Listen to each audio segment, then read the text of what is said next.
थांबवणार आहे. कारण मला कोणी थांबवा म्हणा याच्याकरता मी कधी प्रवचन कीर्तन करते. कारण माझा मी अलाराम लावलेला असतो आणि त्या काळातच मी प्रवचन करतो. आता एक जो होता, एक मुलगा आपल्या वडिलांची सेवा करायचा आणि एक राजा आपल्या आईची सेवा करायचा.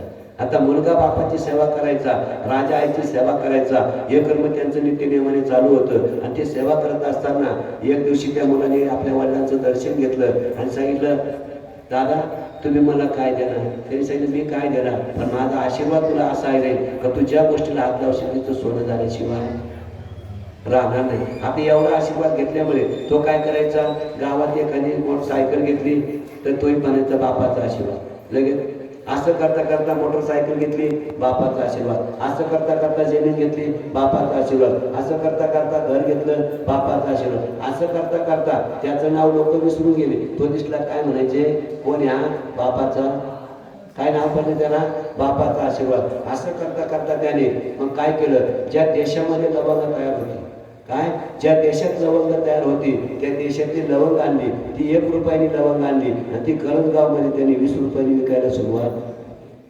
केली. आता किती रुपयाचा फायदा झाला, 19 नाही, कारण अन्य देण्याचा खर्च आपला राहिलाय ना, म्हणजे तरी 10-12 रुपयाचा त्याला काय झाला, फायदा झाला. आणि असं करता करता त्याचा काय झाला, व्यापार अतिशय जोरात चालायला लागला. मसाल्याच्या पदार्थामध्ये लवंग जर नसेल तर त्या मसाल्याला जशी किंमत नाही, तसं या मसाल्यामध्ये जर भगवंताची लवंग नसेल तर हा मसाला सुद्धा काही कामाचा नाही. आणि मग असं करता करता त्याची इतकी वृद्धी झाली, सगळं चाळीसगाव तालुका, नाशिक जिल्हा सगळीकडे त्याचं हे झालं, पूर्ण महाराष्ट्रात त्याचा सण झाले. आणि मग मात्र त्यांनी ठरवलं, बापाच्या आशीर्वादाचं आपण चांगलं सगळं अनुभवलं, आता आपल्याला काय करायचंय, हे सगळं वाटलं करायचंय. मग त्यांनी ज्या देशातून 1 रुपयाला लवंग आणली त्याचे पोतेचे पोते भरले, इथून मुंबईला एसटीने नेले, तिथून लगेच जहाजामध्ये ते टाकले. आणि ज्या देशातून लवंग आणली, आता मला सांगा, इथं 20 रुपयाची लवंग जी होती, ज्या देशात लवंग 1 रुपयाला, त्या देशात 1 रुपयाला घेतलं जाईल का?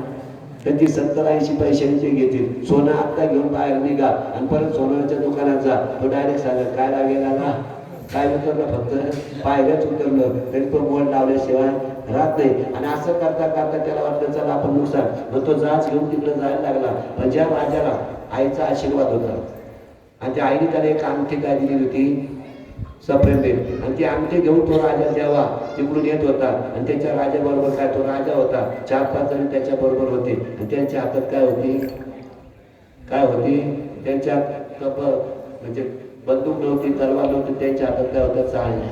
त्या चाळण्या कशा करता होती, तर त्या राजाची अंगठी जी होती आईने दिलेली, ती अंगठी कुठे हरवली होती, समुद्रात.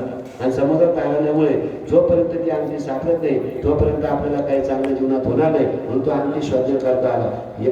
याचंही जहाज इकडून आलं, राजाचंही जहाज इकडून आलं. आणि जेव्हा त्यांची लोकांची भेटा मिळाली, त्यांनी एकमेकाला रामराम केला, शामशाम केला आणि सांगितलं इकडे येण्याचं कारण काय. तेव्हा त्या मुलाने सांगितलं, माझ्या बापाचा मला आशीर्वाद आहे आणि मी आता हे लवंगा विकण्याला चाललोय. ज्या देशात लवंग निर्माण होती, मला याचं काय करायचंय, माझ्या आयुष्यात पूर्ण तोटा करायचा आहे, मला आता काही शिल्लक ठेवायचं नाही, पण मला बापाच्या आशीर्वादाची ताकद बघायची म्हणून मी चाललो. असं करता करता त्या राजाने जसं त्याला विचारलं तसं त्या मुलाने त्या राजाला विचारलं, इथं तुमचं येण्याचं कारण काय. अरे म्हणे, माझ्या आईचा माझ्यावर जोपर्यंत आशीर्वाद होता, त्यांची जी अंगठी माझ्याकडे होती, त्या अंगठीच्या बळावर मी आजपर्यंत राजा होतो. पण ती अंगठी माझी काय झाली, ज्या दिवसापासून माझी अंगठी हरवली त्या दिवसापासून मला झोप लागत नाही, त्या दिवसापासून मला भूक लागत नाही, त्या दिवसापासून कोणतंच कार्य माझं नीट होत नाही. आणि असं सांगता सांगता सांगता मग त्यांनी सांगितलं काही हरकत नाही. पण याला वाटलं आता राजा आलाय म्हणून राजाला काहीतरी द्यावा, म्हणून याने आपल्या लवंगाच्या पोतातली जी होती ते दोन्ही मुठीमध्ये त्या लवंगा घेतल्या आणि त्या लवंगा जेव्हा तो राजाला दिल्या, त्या राजाच्या हातात जेव्हा लवंगा पडल्या, त्या राजाची जी हरवलेली अंगठी होती ती कोणाची याच्यात आली, कोणाची किमया, ही बापाच्या आशीर्वादाची किमया. कोणाची, कारण अंगठी कुठं पडली होती, पण वत्याचं नव्हतं करण्याचं ताकद कोणा, ते त्या भगवंतात ते. म्हणून त्या पद्धतीने ती अंगठी जेव्हा सापडली, आता ती राजाची अंगठी परत दिल्यानंतर राजा काय करेल, त्याचा गुणगौरव करणार आहे की नाही. मग राजाने सांगितलं, एक काम कर, या सगळ्या लवंगा मी इथं घेतो, तुला 1000 सोन्याच्या मोहरा देतो. काय सांगितलं, या सगळ्या. तो काय करायला निघाला होता, काय करायला निघाला होता, पण बापाचा आशीर्वाद काय करतो, ती अंगठी त्याच्या लवंगाच्या पोत्यात नसताना सुद्धा भगवंतानी बापाच्या आशीर्वादाने ती अंगठी लवंगाच्या पोत्यात आली. ती अंगठी राजाला मिळाली. राजा खुश झाला. 1000 सोन्याच्या मोहऱ्या घेऊन जेव्हा आला तेव्हा त्याचा थोडा आणखी काय झाला, विश्वास झाला. फक्त एकच सांगेल, हा घेऊन एकच सांगा, घेऊन जा. आईचा आणि बापाचा आशीर्वाद जोपर्यंत आमच्या डोक्यावर आहे. आता या घरातला कोण गेलाय, बाप गेलाय. आता आमचा शेळके परिवार हा अर्धा अनाथ झालाय. किती?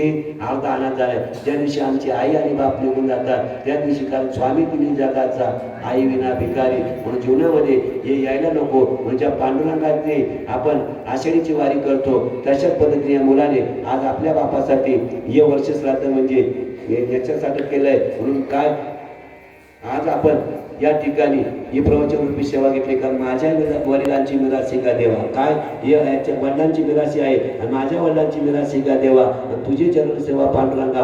आणि याच्याकरता हे प्रवचन ठेवून उपास पारणे राखीला दारवंटा केला भोगवटा आम्हाला लागेल. आणि अशाच पद्धतीने त्या मुलाला एकच विनंती करेल, हे एकच पुण्यस्मरण न करता जेवढे पुण्यस्मरण करायचे गावातलं भजनी मंडळ घेऊन का तू भजन कर, परंतु मात्र आपल्या वडिलांना विसरू नको. आणि वंश परंपरा दासनी अंकित तुका मोकले कला ते कोणा या पद्धतीने आता गेलेल्या बाबांना फक्त आपण एक निरोप द्यायचा आहे. तो निरोप देत असताना भगवान बाबाच्या वचनामध्ये द्यायचा आहे आणि आपली प्रवचन रूपी सेवा आपल्याला थांबवायची. तो निरोप असा द्यायचा आहे, कारण ते बाबा गेले त्यांना सांगायचं आमच्यासाठी तो रस्ता जाणून ठेवा. तो निरोप तुम्हाला सांगतो. जरे जाता भगवान गडा, जरे जाता भगवान गडा, निरोप माझा घेऊन जा, निरोप माझा घेऊन जा. हा भाव माझ्या अंतरेचा, हा भाव माझ्या अंतरेचा, भगवान बाबा घेऊन जा. जरी जाता भगवान गडा, निरोप माझा घेऊन जा, निरोप माझा घेऊन जा, निरोप माझा घेऊन जा.